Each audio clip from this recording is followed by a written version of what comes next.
He's the farmer. I thought it's English. It is? Yes. And what does that mean? It means kiss. Kiss how? Mwah. I'm going to be president of this country, whether you like it or not. And I will preside over the affairs of this country, including presiding over you. I think you must start adjusting to that reality. The sooner you do that, the less chest pains you'll have when that reality comes. Actually, we should have shut down your business today. Yeah. Yes. And we are capable to do so. Okay. To shut down your business. You came here to invest. So by you investing here, you must employ us. That's why we're not here to fight you. Black South Africans are suffering from what is called the Stockholm Syndrome. They love their tormentors who are white. I've never worked for a white man. I will never work for a white man. I don't want my people to work for the white man. They must work for themselves. They must have the land. So a white South African man is refusing to employ South Africans, and he says he would rather shut his company down than to employ South Africans. And there are some South Africans going around forcing employers to employ South Africans like it is their right. Listen, what is going on in South Africa right now is just crazy. And also, stay tuned. I have some couple of videos from Julius Malema, and I'm telling you, you will love them. Don't forget to like, don't forget to subscribe. You don't lose anything by liking. Just give the video a thumbs up. Let's go into the videos, watch, come back and talk. So I have a big concern. Today you just hired 5, I don't know, it's Maputo, Zimbabwe people. No, there's people that are pitching there. Yeah. Yes. So can you please hire South Africans? And also show this shop. I can even call my company in now. I'm from Laco. Laco. L-A-C-O. You can Google it. It's fine. Yeah. So these people here has been standing here. But then you come with foreigner people. We don't want foreigners. Okay. To leave? Now, And you can also leave now. I will not employ you people. why? Why should I? Why should you employ I have outside people. I have my own people. Outside people, foreigners. No, South Africans. But then the ones that are working here are. That Don't shout at me.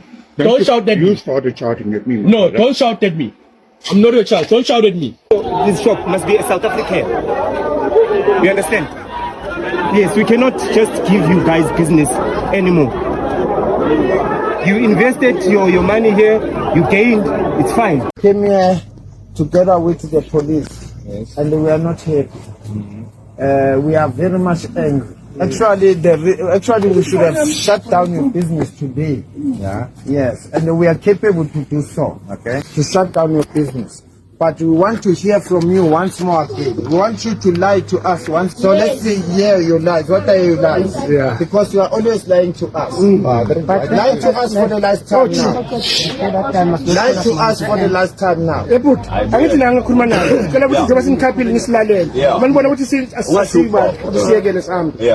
What are your lies today? There's no lies. Okay. Tell us the truth. What truth? What happened with the service of our own people here? What do you mean service? The ones that we gave you. Yes, I told you I was going to phone you. There's no openings now. It becomes open. Where are those foreign nationals who are working here? I don't know. Why don't you go and ask them where they are? I don't know. No, don't tell me that You are wrong to hire them. Don't give us attitude. Don't give me that attitude. No, that's the truth. We are not here to play. There's no opening. If there's opening, what happened to the positions the foreign nationals who are working for? they already taken. By who? By locals. Locals from where? I don't know from where. They local. Okay, my brother, I want to declare to you a statement. On Monday, we stop your operation here. In front of the police, we are telling you. Never said we have never told you. We are telling you we are coming with the full force of the community to stop this spread. Yeah. Because of your bad attitude. And I know you've been giving my colleagues bad attitude. But me, I'm different. I'm special. You understand? I'm different. So if you've got something to talk nice now. Sir, listen to me very nice. When you guys were walking out, you guys already threatened that you guys were going to close the shop down. It's not a threat. No, Let me tell you, it's not a threat. It's a promise. It's a promise. It's something that you're going to do from Monday. Okay, then We must cut. Thank you, sir. I know. I know you Can I ask something? Under camera. Thank you. Who's next? Now who's next? Nyerere, Monday is now. We shut down the shop. The whole man. On your side, okay, it's fine. No, my side is clean. I'm talking about on behalf of the other people. Okay. Like, he has his documents, right? Just an example, he has his documents. He's bringing, it's his business. So he is making money for the country. So he employs these South African people, which is fine. Yes. But are you going to discriminate against him? No. That's what I'm asking. Okay, let me go back. I think you guys hear me nicely when I mention this thing. That my fellow brothers and sisters, you guys, from where you were, you came here to invest. That's what I'm asking, yes. Let me end there. You guys, you came to South Africa to invest.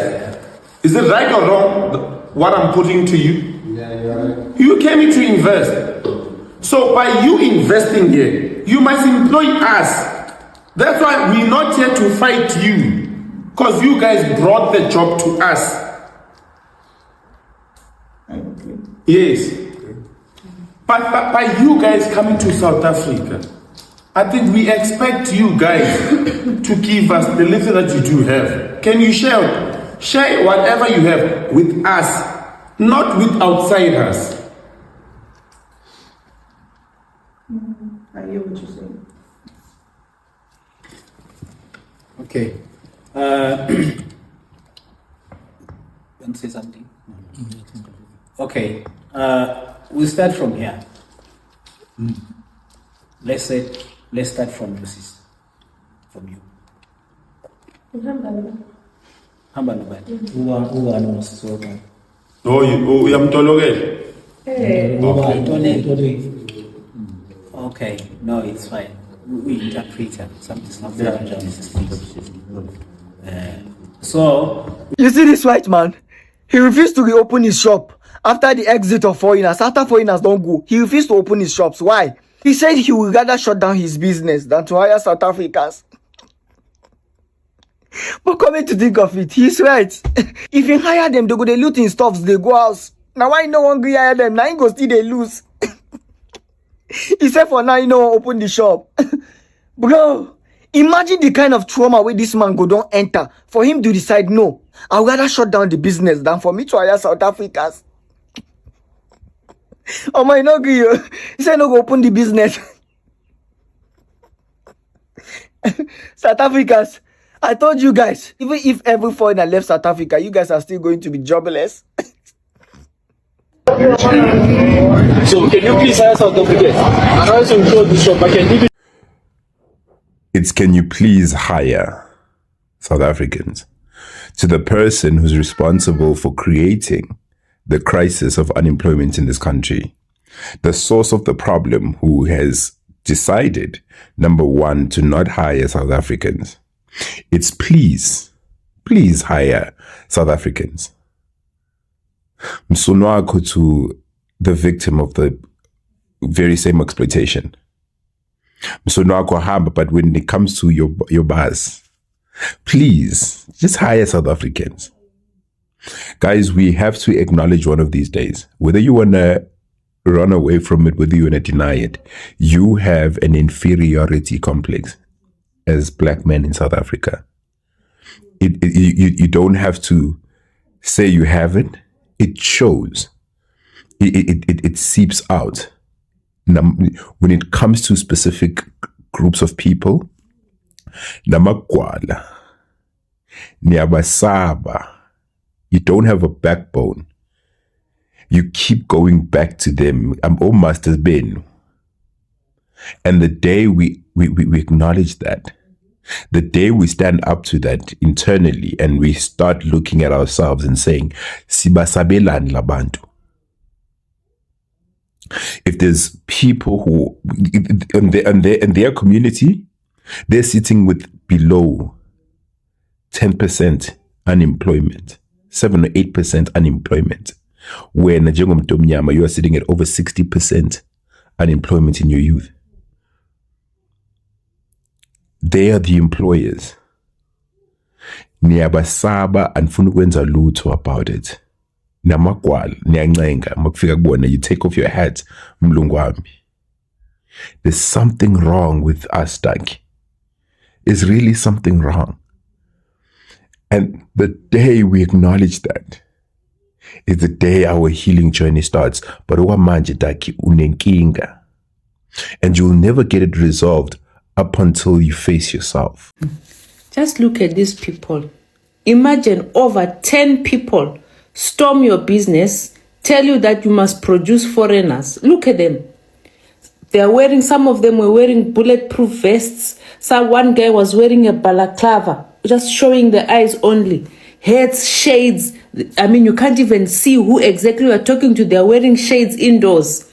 They're hiding their faces, trying to intimidate this business owner. Somebody that is employing South Africans, somebody that is paying tax and contributing to the economy, and then you just come, you say you're coming from so organization. Lord knows what organization you're coming from. If this is not intimidation, extortion, and harassment, I don't know what is. I don't know how many more business owners can withstand this kind of harassment from these people.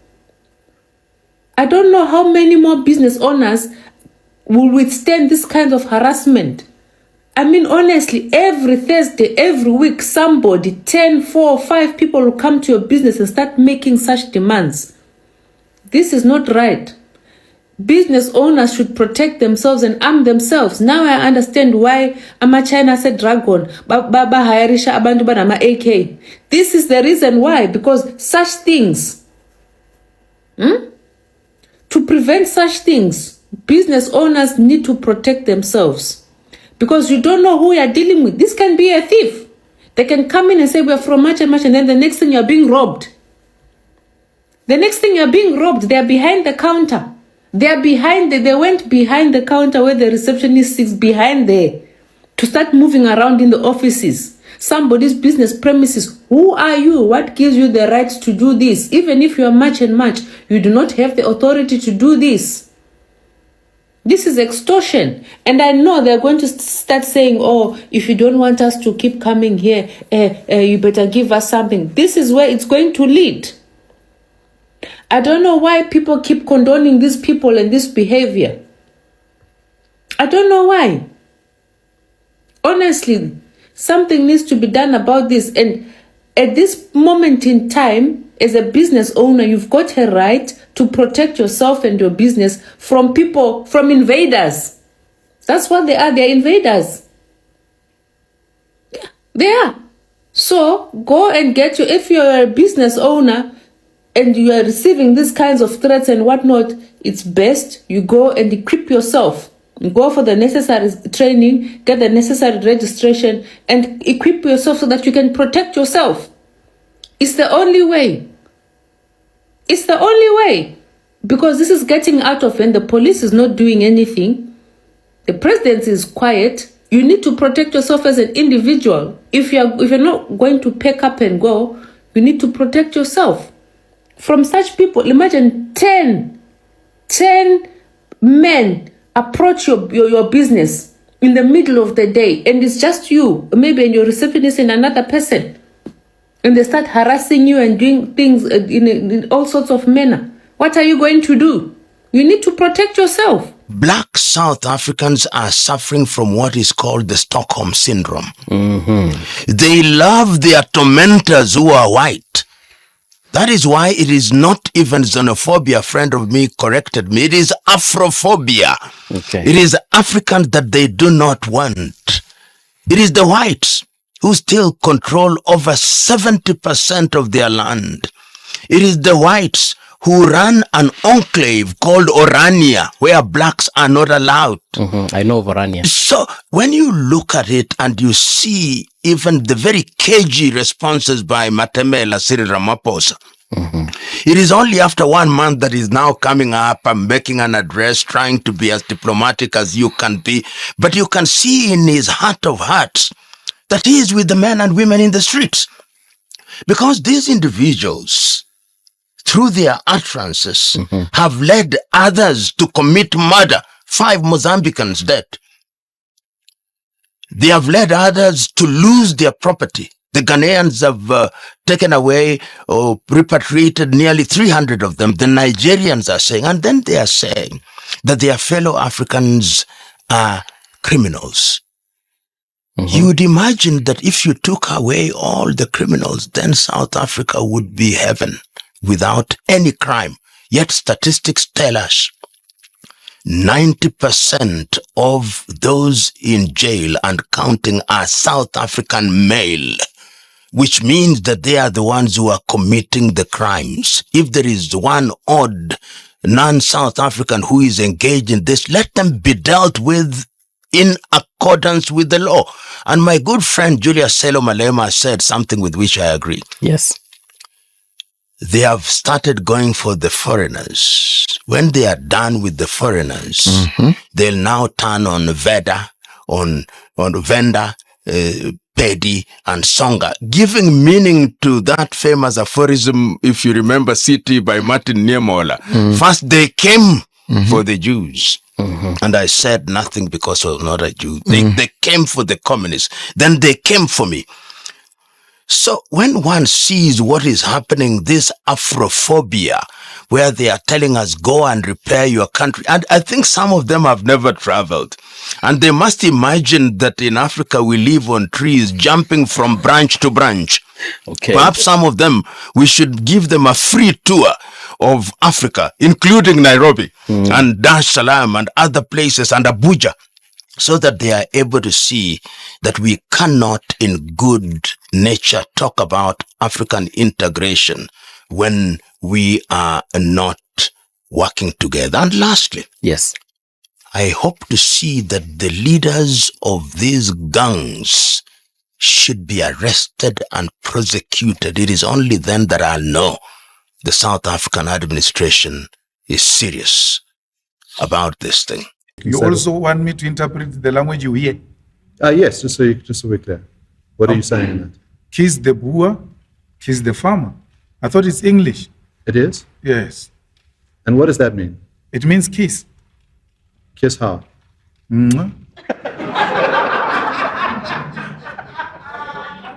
To my mind, if you say kiss the boer, but you still say shoot to kill, it still is hate speech. However, if you just blatantly say kill the boer, then you don't even have that argument to fall back on. No, the message in the chant is very clear. Shoot to kill, kill. Nyamazan means shoot to kill the enemy forces who are standing in between us and our freedom. It was very clear that. And then the kiss is exactly that. It means kiss the boer, kiss the farmer.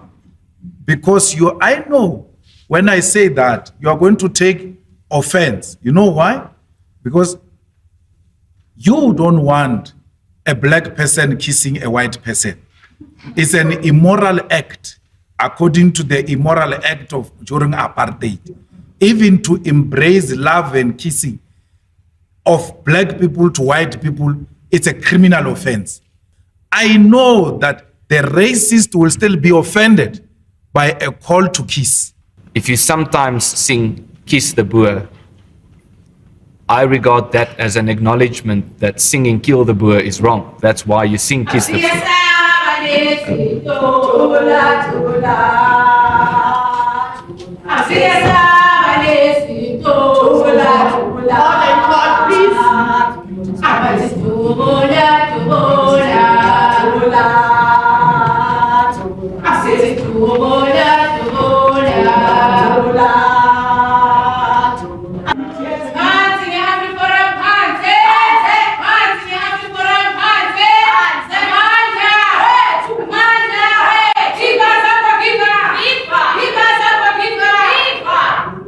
You testified earlier that boer means farmer, is that correct? Yes.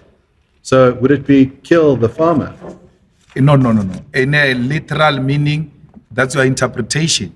In our understanding, because we are not barbaric, we know that farmer gets to be used as a phase of land dispossession and the system that has rejected us and stolen property from us. That's what we mean by the farm.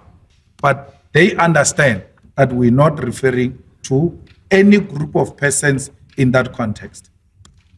How do you know they understand that? They would have done it by now. They have.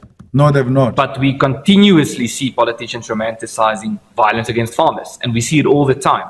It has become a characteristical feature of political life in South Africa. There's political gatherings where songs are being sung about how farmers should be murdered.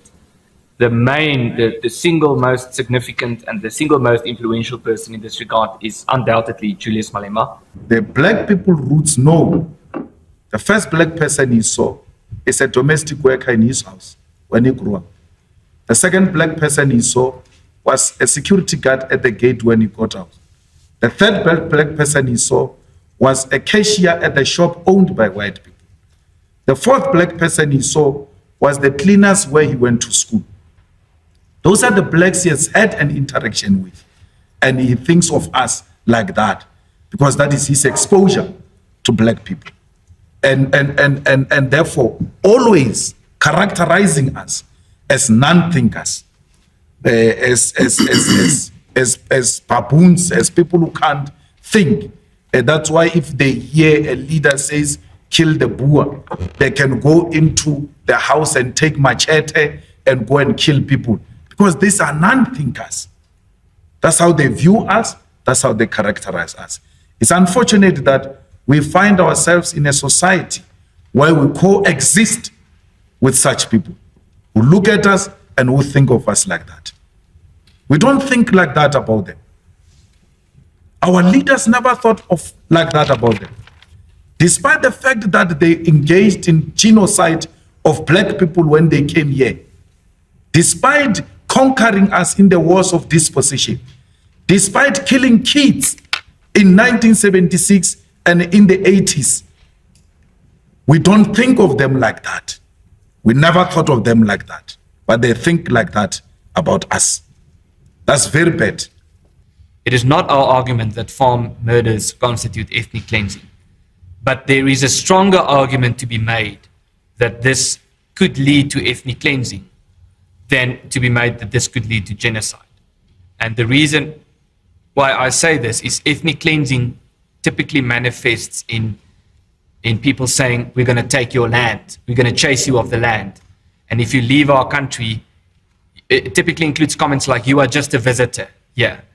If you go, you can go back to your home, wherever that is. And if you go there, you know, we're all going to live in peace. Genocide says we're going to come after you and we're going to kill you. He made several comments about, it's also in the book, slitting the throat of whiteness and making comments as such. And then saying, basically what he's saying is you should behave because if you don't, we're going to call for a genocide. That's what he said. We're not calling for genocide, at least for now. In other words, one day we might change our minds and we might start calling for genocide. Now, how do you reconcile this constitutional notion that South Africa belongs to all who live in it and that white people are visitors in South Africa? You arrived here as settlers in 1652. It's a historical fact. And you were using South Africa as a refreshment station. You were not here to settle. You were passing.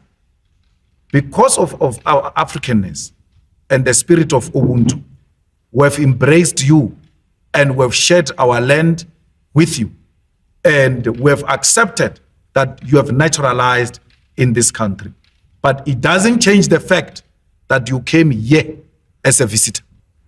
This South Africa you are talking about was imposed on us. So we didn't come from anywhere. Speak for yourself. We didn't come from anywhere.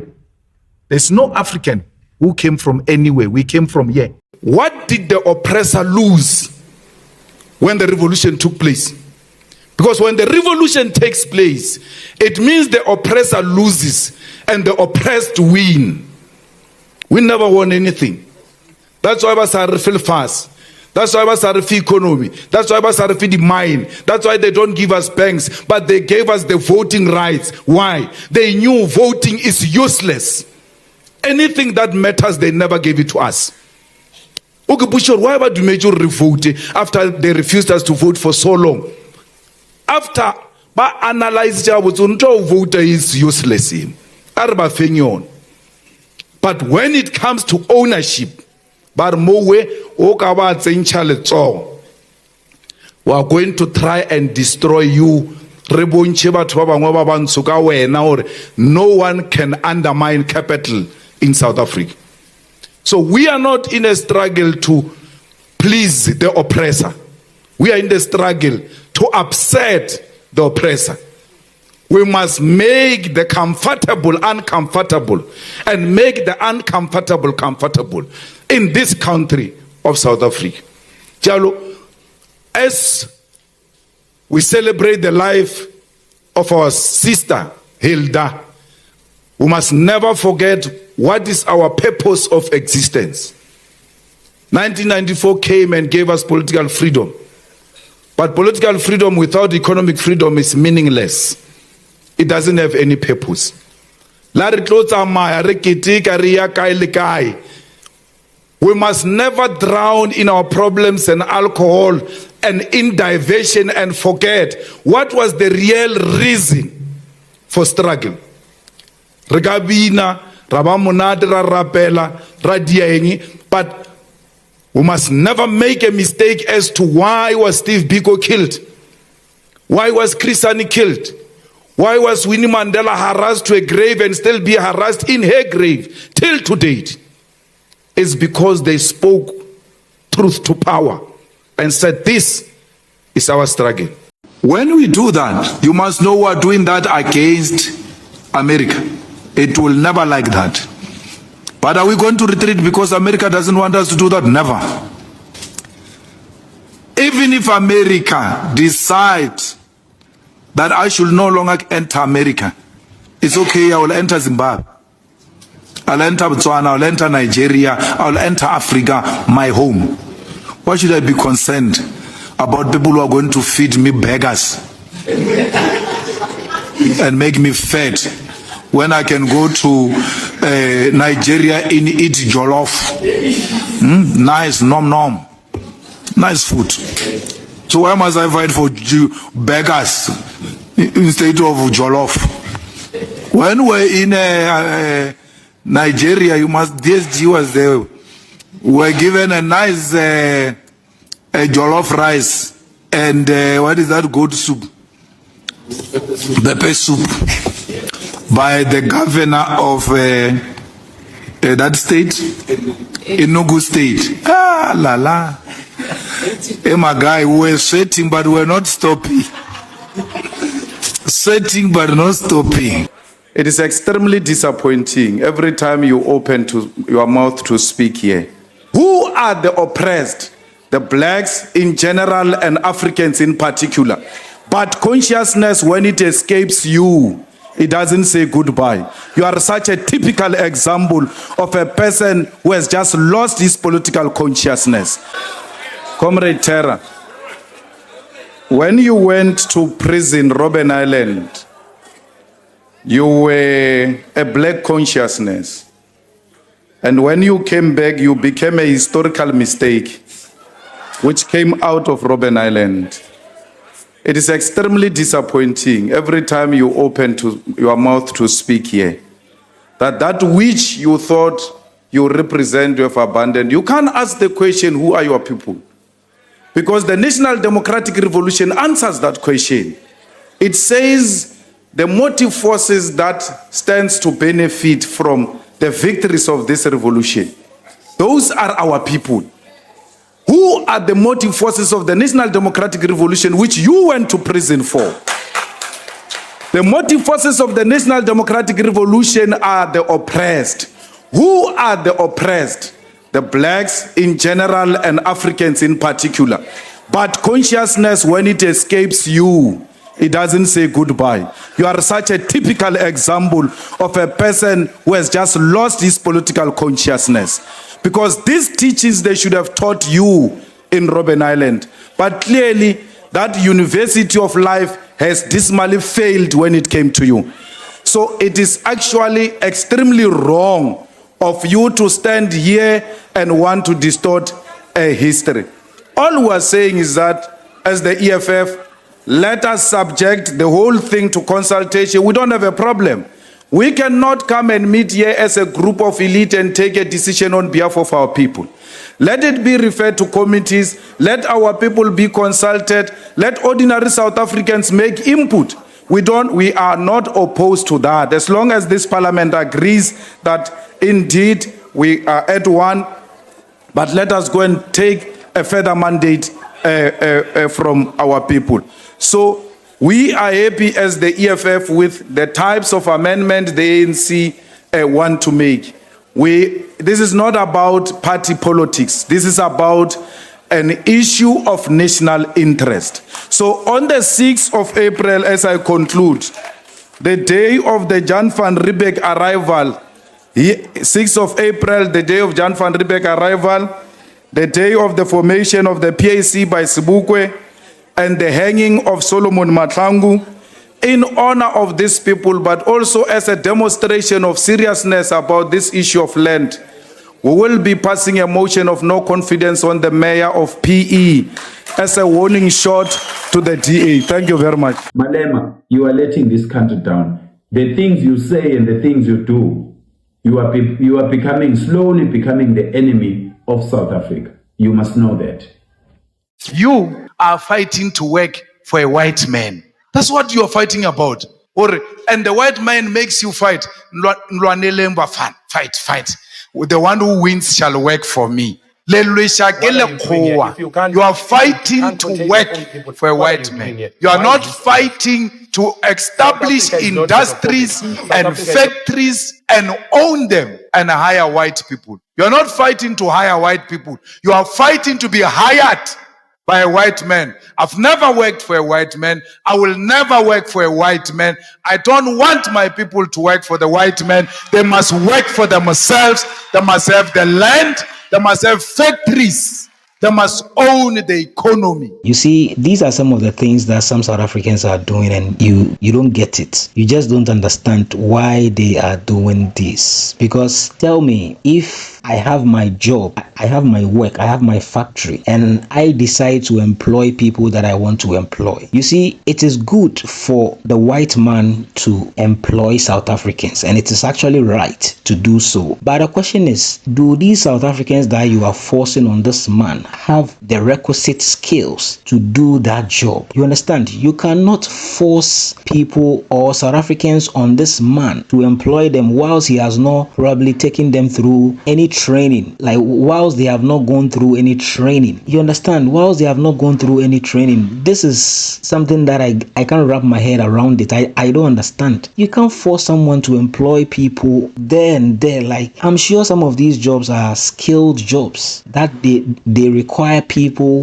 who have the skill to do these jobs. Why will you force people? Like, bro, it doesn't make sense. It doesn't make sense. And some of you right now, you are going after your own people. It doesn't make sense. It doesn't make sense. Stop these things. Like, you see, the approach, what they are demanding for, I don't have a problem, because I think South Africans need to be employed. South Africans should be employed, yes, but the way you are going about it is like this match thing, driving foreigners away. It is not a problem, but the way, the approach that you guys used, that is where the problem is. That's where you've just totally destroyed the reputation of South Africa. And now your leaders are even blaming Ghana and Nigeria. Rather, Charlie, Julius Malema is someone that I can listen to for the whole day. I can listen to Julius Malema for the whole day. And I just love Julius Malema. He's just straightforward like that. He doesn't fear anybody. He doesn't have anything to lose. What does he even have to lose? He's just fighting for his people. I wish South Africans will understand Julius Malema and vote for him, so that all these match